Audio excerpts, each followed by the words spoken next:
आज के डेट में एससी एसटी ओबीसी का संवैधानिक अधिकार खतरे में है। पिछले 75 सालों में अगर संविधान बचा हुआ है, लोकतंत्र बचा हुआ है, तो वो शेड्यूल कास्ट के लोगों की वजह से बचा हुआ है।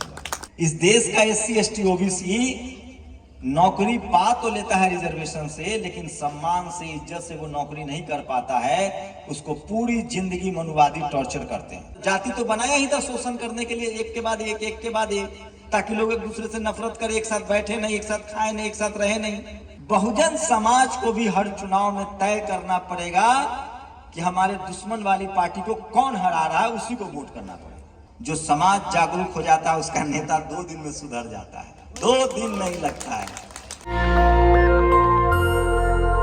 और ये लड़ाई मान सम्मान की लड़ाई है, डिग्निटी की लड़ाई है, अच्छे कपड़ों की लड़ाई है, सम्मान से जीने की लड़ाई है। बाबा साहब इसीलिए गर्मी में भी कोट पैंट पहनते थे। हम लोगों को भी अच्छा कपड़ा पहनना है, अच्छा जूते पहनना है, अच्छा खाना खाना है, अच्छे घरों में रहना है। बाबा साहब ने, फूले, पेरियार, अंबेडकर, मान्यवर साहब ने इसी की राजनीति की है। और इसके लिए सीधा सीधा रास्ता है कि हमें अपने बच्चों को पढ़ाना पड़ेगा। जो फूले साहब ने कहा है कि विद्या बिन गति गई, गति बिन मति गई, मति बिन व्यापार गया, व्यापार बिना हम शूद्र कहलाएं। तो मैं कह रहा हूं कि जब तक हम लोग इस बात को नहीं समझेंगे, हमें जातिगत पेशे से निकलना पड़ेगा। उसमें कोई प्राउड वाली बात नहीं है, हमें उस जातिगत पेशे को छोड़ना पड़ेगा। वो तो चाहते हैं कि हम अपने जातिगत पेशे में बना रहें, हम मजदूरी करें, ठेला चलाएं, रिक्शा चलाएं, सब्जी बेचे, दूध निकाले, खेत जोते, हल चलाएं। आज के आंकड़े बता रहा हूं, मैं एक पत्रकार हूं। 13,000 एससी एसटी ओबीसी के बच्चे आईआईटी, आईआईएम, सेंट्रल यूनिवर्सिटी से निकाल दिए गए हैं, जिसको कहा जा रहा है ड्रॉप आउट है। वो ड्रॉप आउट नहीं है क्योंकि उनके टीचर नहीं है, प्रोफेसर ने, इसलिए उनको निकाल दिया गया। इसी आजमगढ़ से लक्ष्मण यादव दिल्ली यूनिवर्सिटी में 14 साल से पढ़ा रहे थे, सामाजिक आंदोलन भी चला रहे हैं, लेकिन वो आदमी तब तक ठीक था जब तक टेम्पोररी नौकरी थी। जब परमानेंट देने की बारी आई तो उसको निकाल दिया गया।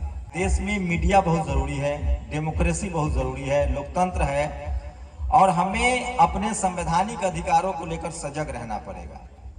और सबसे बड़ी बात है कि जिनके शरीर पर अच्छा कपड़ा है, जिनके पैर में अच्छे जूते हैं, जिनके घर बन गए हैं, जिन्होंने इस संविधान से अपने आप को फायदा लिया है, बाबा साहब के आरक्षण से जिनको फायदा मिला है, इन तमाम लोगों की, अब जो हमारा भाई मजदूर है, जो ठेला चला रहा है, रिक्शा चला रहा है, जो मजदूरी कर रहा है, उसकी कोई गलती नहीं है, क्योंकि वो अशिक्षित हैं, उनको नहीं है अधिकार के बारे में पता।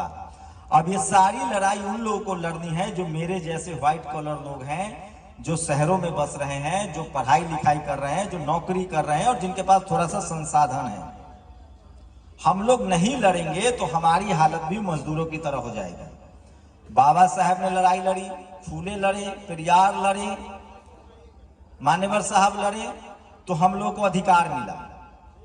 अगर हम लोग चुप बैठ जाएंगे अपने अपने लोभ लालच में, हमारे पास भी ऑप्शन था, मैं भी पढ़ा लिखा था, सरकारी नौकरी करता, चुप रह जाता, हमें क्या जरूरत है। आपको लगेगा कि मैं क्यों कर रहा हूं, लेकिन ये करना पड़ेगा। और सुनिए, हम किसी के लिए, दूसरे के लिए नहीं कर रहे हैं, ये हम अपने आने वाले बच्चों के लिए कर रहे हैं। अगर हम आज नहीं करेंगे तो हमारे बच्चों के साथ भी यही होगा, पहले भी हुआ है।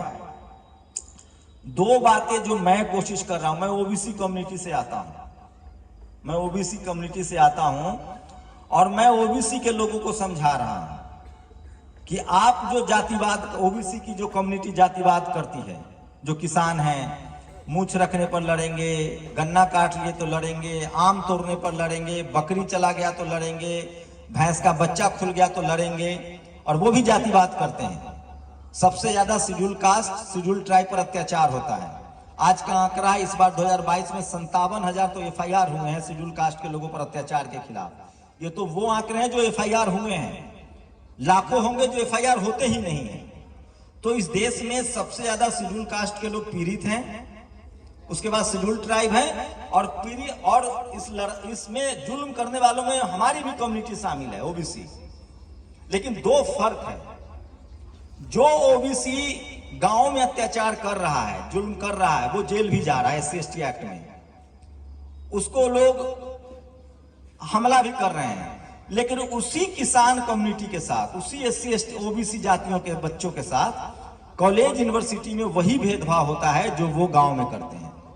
और जब जो पावर सेंटर्स है, जहां से पैसे, नाम, शोहरत, पैसा, नाम, शोहरत, बड़ी नौकरियां, फिल्म, स्पोर्ट्स, खेल, टीवी, अखबार, वहां जब जाते हैं SC ST OBC का बच्चा जब जाता है, जब मैं भी जाता हूं, तो मेरे साथ भी वही जातिवाद होता है। क्योंकि जाति तो बिल्डिंग बनी हुई है ना, सबसे ऊपर कोई बैठा हुआ है, वो सबको नीचे हाँकता है। तो ये OBC के लोगों को मैं जागरूक कर रहा हूं। इसलिए मैं, शेड्यूल कास्ट के लोग बहुत जागरूक हैं ऑलरेडी, और मैं इसलिए उनके मंचों पर जाने से भी बचता हूं। मेरी कोशिश है कि मैं OBC के लोगों को मंचों पर जाऊं। कुर्मी, यादव, कुशवाहा, पटेल, जाट, गुर्जर, मराठा, ये जो कम्युनिटी है जिसके पास थोड़ी जमीन भी है, एजुकेशनल बैकवर्ड है, वो एजुकेशन नहीं है लेकिन जमीनें हैं, थोड़ा रसूख है, संख्या भी उनकी 60-65% है, तो मेरी कोशिश है कि उनको जागरूक करूं। आप लोग तो बहुत जागरूक हैं, गांव गांव में जागरूक हैं, क्योंकि आप लोगों ने सबसे ज्यादा अत्याचार सहा है, अत्याचार सह रहे हैं और अत्याचार हो भी रहा है। लेकिन SC ST OBC और किसान जातियों के साथ कॉलेज यूनिवर्सिटी में, जहां मैं रहता हूं, जहां शहरों में जो मल्टी स्टोरीज बिल्डिंग है, जो कॉलेज यूनिवर्सिटी है, मीडिया है, जुडिशरी है, जो पावर सेंटर्स है, बिजनेस है, जहां पैसा है, वहां उस OBC और किसान जातियों के साथ ही वही भेदभाव होता है। तो मैं उनको समझा रहा हूं, इसलिए मैं बचता हूं कि आप लोग बहुत लड़ाई लड़ रहे हैं। हमारी जिम्मेदारी है कि मैं उस कम्युनिटी को समझाऊं जिस कम्युनिटी से मैं आता हूं, और उसमें हमें बड़ी सफलता मिल रही है। OBC के लोग, कहने के लिए तो अगर मैं सेखी बघारूं तो साहू जी महाराज भी किसान जाति से थे, शिवाजी महाराज भी थे, फूले भी थे, पेरियार ललाई सिंह यादव भी थे, जगदेव बाबू भी थे, ये सब OBC कम्युनिटी के थे, उन्होंने भी लड़ाई लड़ी है। लेकिन बाबा साहेब की लड़ाई, जो संविधान उन्होंने दिया, उसके बाद शेड्यूल कास्ट के लोगों ने जिस तरह की लड़ाई लड़ी, पिछले 75 सालों में अगर संविधान बचा हुआ है, लोकतंत्र बचा हुआ है, तो वो शेड्यूल कास्ट के लोगों की वजह से बचा हुआ है। क्योंकि वो अपना पैसा, अपना समय, अपनी आर्थिक हालत को न हो, ये लड़ाई OBC को लड़नी चाहिए थी और किसान कम्युनिटियों को। लेकिन धीरे धीरे ये बात बढ़ रही है, उस समाज से लोग आ रहे हैं। उसकी वजह है, जैसे मंडल कमीशन अभी लागू हुआ है, तो उनमें एजुकेशनल बैकवर्डनेस है, उनमें सबसे ज्यादा एजुकेशनल बैकवर्डनेस है। शेड्यूल कास्ट के लोग इस देश में जनरल कैटेगरी के बराबर पढ़े लिखे लोग हो गए हैं, ये उनके लिए गर्व की बात होनी चाहिए। वो मेहनत से, बहुत तकलीफ उठाकर, तकलीफों में, मजबूरियों में वो पढ़ लिख रहे हैं। और डिजिटल मीडिया में भी इक्का दुक्का OBC का आदमी है, शेड्यूल कास्ट के युवा ज्यादा काम कर रहे हैं सोशल मीडिया पर। तो हम लोग कोशिश करते हैं कि OBC के लोगों को जागरूक किया जाए। फुले पेरियार अम्बेडकर, और मुझे खुशी है कि ये आंदोलन चल रहा है धीरे धीरे, और जब से मनुवादी सरकारें आई है तब से अब OBC के लोगों को भी लगने लगा, उनके नेताओं को भी लग रहा है, उनको भी लग रहा है कि हमारा दुश्मन असली कौन है और हमारा दोस्त कौन है, और किसके साथ हमें उठना बैठना है, कौन हमारे संवैधानिक अधिकारों को बचा रहा है।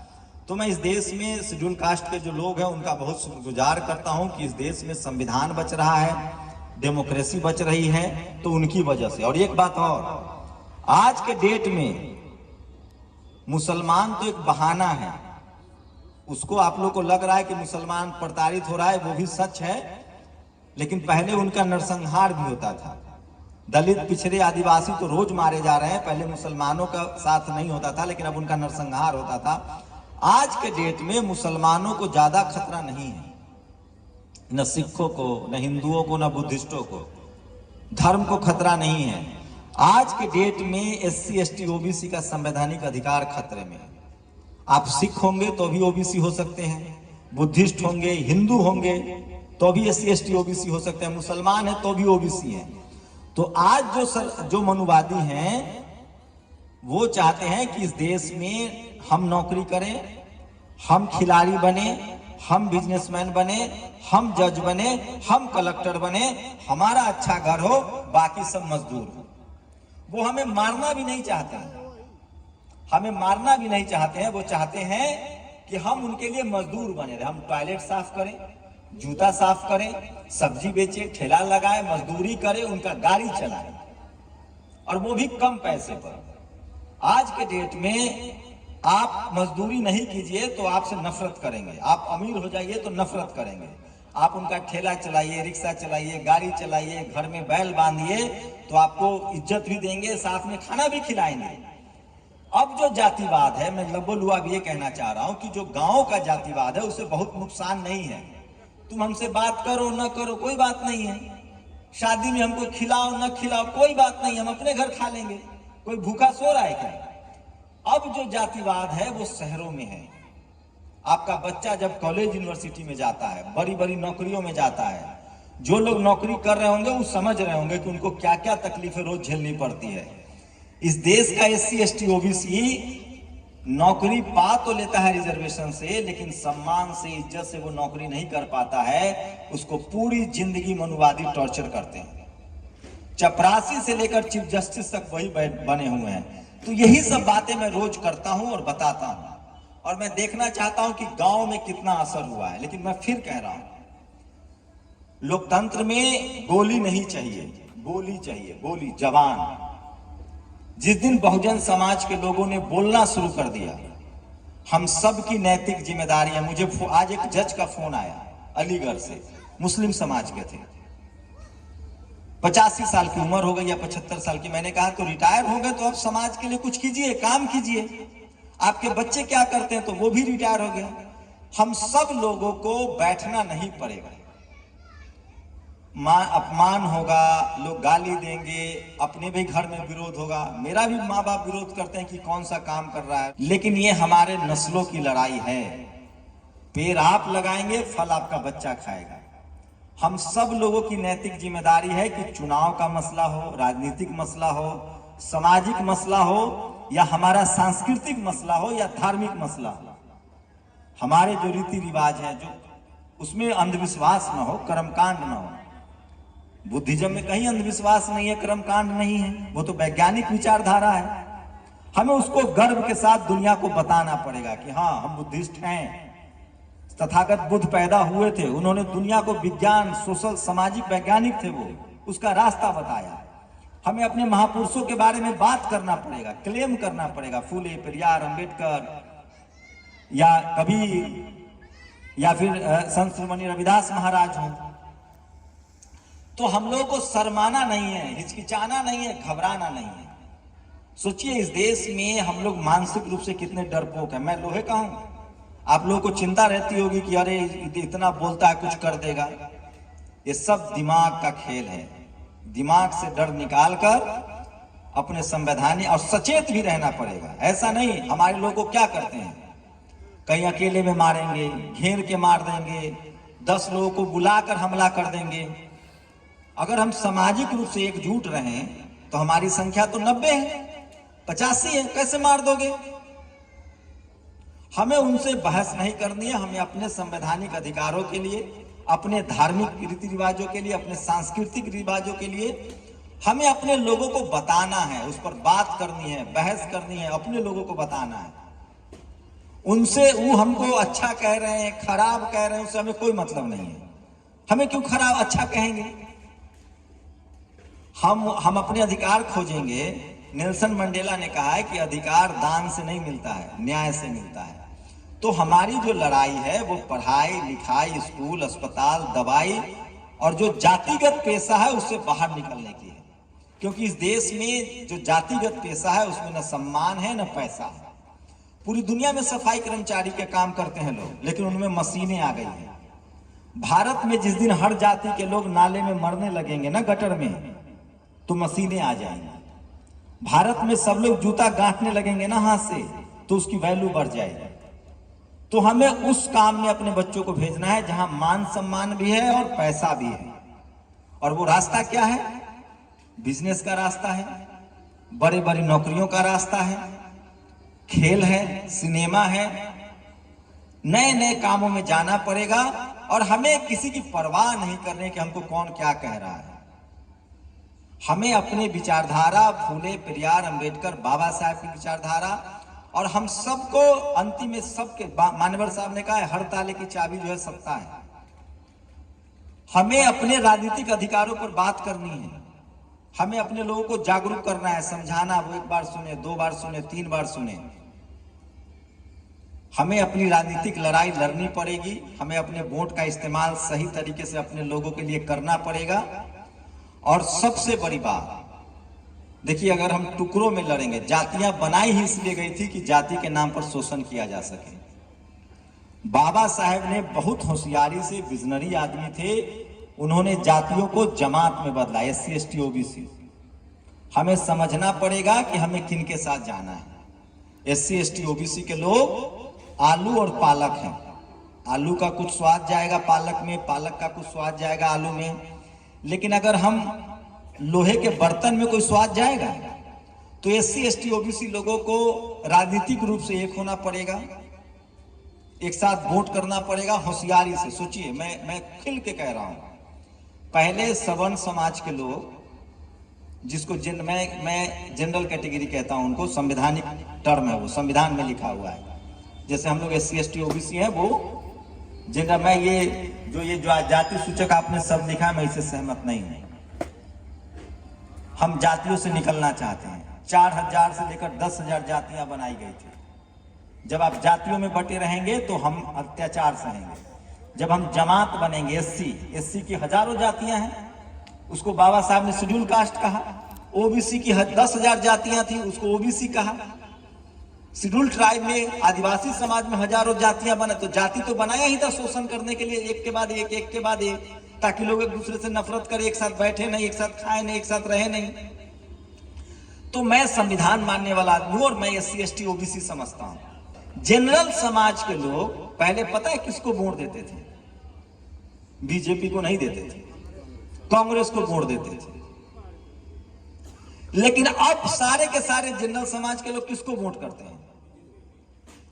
वो तो जाति नहीं देखता है कि गुप्ता लड़ रहा है, कि ब्राह्मण लड़ रहा है, कि ठाकुर लड़ रहा है। किसको वोट करता है? जनरल को। उसी तरह की राजनीतिक समझदारी हमको लानी पड़ेगी और हमें देखना पड़ेगा कि कौन हमारा, 1-2 पार्टी नहीं है सवर्ण समाज की। ममता बनर्जी भी उन्हीं की पार्टी है, कांग्रेस भी उन्हीं की पार्टी है, नवीन पटनायक भी उन्हीं की पार्टी है। दर्जनों पार्टी है जो सत्ता में है, लेकिन सारा सवर्ण समाज वोट अब किस पार्टी को देता है? बीजेपी को। क्यों? हमसे ज्यादा पढ़ा लिखा है, हमसे ज्यादा अमीर है, हमसे ज्यादा समझदार है, उसने एक पार्टी चुन ली। बहुजन समाज को भी हर चुनाव में तय करना पड़ेगा कि हमारे दुश्मन वाली पार्टी को कौन हरा रहा है, उसी को वोट करना पड़ेगा। नहीं तो हमारी जाति बनाई गई, जाति के नाम पर पार्टी बनाई जा रही है। हमें पार्टी से दिक्कत नहीं है, हमें विवेक से काम करना पड़ेगा। और सोचिए, अब समय OBC का है, सब लोग OBC कर रहे हैं क्योंकि उसकी संख्या 60% है। हमें OBC के साथ जाना पड़ेगा। और एक बात, इस शर्त पर जाना पड़ेगा कि इस देश का CM PM दलित हो, आदिवासी हो, क्योंकि उनकी बारी है। और बिहार यूपी ने वो किया है। ये टीवी मत देखिए। और वो तमाम नहीं, सोचिए, जिन लोगों ने, कहते हैं ना बुद्धू शब्द मतलब बुर्बक, स्टूपिड, बेवकूफ। सोचिए, बेईमान लोगों ने बुद्ध से, जो दुनिया के सबसे होशियार आदमी थे बुद्ध, उनके नाम से बुद्धू बना दिया। उसी तरह से ये लोग जानबूझकर बिहार और यूपी को कहते हैं, मैं बिहार का हूं, ये लोग जानबूझकर कहेगा बिहार यूपी में जातिवाद है। बिहार यूपी में जातिवाद नहीं है, जातिवाद के खिलाफ लड़ाई है। यहाँ दलित, पिछड़े, आदिवासी बहुत पहले मुख्यमंत्री बन चुके हैं। हमारे यहाँ कर्पूरी ठाकुर, रामसुंदर दास, बाबू जगजीवन राम उप प्रधानमंत्री बने। प्रधानमंत्री बनने वाले थे लेकिन नहीं बनने दिया। बिहार में रामवरण यादव, BSP सुप्रीमो मायावती जी, अखिलेश यादव, तमाम लोग मुख्यमंत्री रहे हैं, इसलिए लोग जलता है। तो वो जो भी कहे ना, उसके उल्टा सोचिए, वो आपका कभी हितैषी नहीं है। एक होता है धोखे से गलती और एक होता है जानबूझकर। इस देश के जो मनुवादी हैं, वो जानबूझ के हमारे खिलाफ हैं। वो सब कुछ सोच समझ के कर रहे हैं। वो हमें लाचार, बेबस और गुलाम बनाए रखना चाहते हैं। इसलिए मैं ये बातें सारा रोज वीडियो पर भी कहता हूं। वहां भी आप लोग सुनते तो मुझे भी ना तकलीफ होती, ना आपका इतना खर्चा वर्चा होता। तो मैं इसलिए कह रहा हूं कि राजनीतिक रूप से सचेत, और सबसे बड़ी जिम्मेदारी पढ़े लिखे लोगों की है। मेरे माँ बाप मजदूर हैं, उनको मैं गलत नहीं मानता। वो हो सकता है कर्मकांड भी करें क्योंकि उनको ज्ञान नहीं है, पढ़ा लिखा नहीं है। ये हम लोगों की जिम्मेदारी है जो हम लोग पढ़े लिखे लोग हैं। अगर हम डर गए, हम घर में बैठ गए, तो हमारी नस्लें भी मजदूर हो जाएगी। आप समझ लीजिए, अब जातिवाद पढ़े लिखे बहुजनों के साथ, मान्यवर साहब ने जो बहुजन नारा दिया है ना, मैं उसके साथ हूं। अब जातिवाद पढ़े लिखे लोगों के साथ हो रहा है। स्कूल, कॉलेज, यूनिवर्सिटी, जज, जहां पैसा है, पावर है, सम्मान है, वहां जातिवाद हो रहा है। अब मजदूरों के साथ जातिवाद नहीं हो रहा है। इसलिए इस बात को समझिए आप लोग। और जिस दिन पढ़ा लिखा बहुजन समाज बोलने लगेगा, जातिवाद खत्म हो जाएगा और सबके लिए देश और बेहतर देश बनेगा। इसलिए हम लोगों की, मेरी जिम्मेदारी है। इसी जिम्मेदारी को मैंने समझा। मैंने भी 12-15 साल नौकरी की, लाखों वाली नौकरी की, लेकिन मुझे लगा कि आज मैं नौकरी कर रहा हूं, अच्छा कपड़ा पहन रहा हूं, खा रहा हूं, तो उसकी वजह है बाबा साहब का संविधान और उनकी कुर्बानी। फूले पेरियार, अंबेडकर, जगदेव बाबू, कांसी मान्यवर साहब, लालू यादव, मायावती जी, इन लोगों की तकलीफों ने उनको सत्ता में पहुंचाया है। और दबाव बनाइए कि बहुजन समाज के सारे दल एकजुट हों और अपने समाज को जागरूक कीजिए। और ये नेता एकजुट हो ना हो, मैं बहुत चिंता नहीं करता हूं। जो समाज जागरूक हो जाता है उसका नेता 2 दिन में सुधर जाता है, 2 दिन नहीं लगता है। तो मैं इस देश के बहुजन समाज को जागरूक कर रहा हूं, इसलिए दिन में 5 बार वीडियो बनाता हूं, रात के 12 बजे भी बोलता हूं। जिस दिन हमारा समाज एकजुट हो गया, SC ST OBC और किसान जागरूक हो गया और बोलने लगा, एक फॉर्मूला बता रहा हूं, देखिए इसको प्रैक्टिकल कीजिएगा। 8 SC ST OBC का ग्रेजुएट बच्चा लीजिए, ग्रेजुएट, और 1 सवर्ण समाज का नॉन मैट्रिक, जो मैट्रिक नहीं पास किया उसको रखिए। और कहिए कि पहले आरक्षण के खिलाफ बोलो।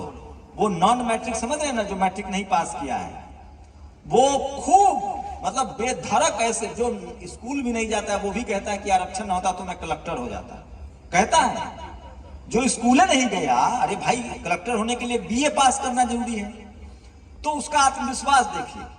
4-4 से और 2-2 हजार साल से उसके लोग घरों में बोलना पढ़ना सिखाया जाता है, जीप चलाना। वो जो मैट्रिक नहीं गया है वो भी बोलेगा कि नहीं आरक्षण बहुत खराब है, बेकार है, ये जातिवाद इससे होता है, फलाना ढिमकाना सब बोल देगा। अब बहुजन समाज के SC ST OBC के किसानों के बच्चे को बोलिए, चूंकि उसकी संख्या 8 है, तो वो बोलेगा कि नहीं ठीक है आरक्षण, क्योंकि उसको लग रहा है कि अभी हम 8 हैं। एक मुस्लिम रहेगा, वो सोचेगा कि पता नहीं ये 8 कब हिंदू बन जाए, हमको कोई मतलब नहीं है, लेना देना नहीं है। अब मैथमेटिक्स उल्टा कर दीजिए, 8 सवर्ण बच्चे खड़ा कर दीजिए और एक SC का ग्रेजुएट, और सब नॉन मैट्रिक, और एक मुसलमान समाज की मजबूरी है, उसको बाद में आने देंगे। अब कहिए वो 8 को बोलने के लिए वो आरक्षण के बारे में सब कुछ धज्जी उड़ा देगा, उसका बस चले तो उसी समय आरक्षण खत्म कर दें। अब इस शेड्यूल कास्ट या OBC या किसान कम्युनिटी का जो भी एक आदमी है, उसको कहिए बोलने के लिए, वो कहेगा कि यार हमको मतलब नहीं, हम तो जानते ही नहीं आरक्षण, हम तो आरक्षण लिए ही नहीं है, वो पलट जाएगा। वो मुस्लिम समाज का आदमी फिर वही कहेगा पता नहीं यार ये लोग कब हिंदू हो जाए, हमें इस पचड़े में नहीं पड़ना है। ये है मनोदशा। हम 8 थे तो अभी टूटी फूटी बोल रहे हैं, वो अकेला हमें अपनी बात कह रहा है।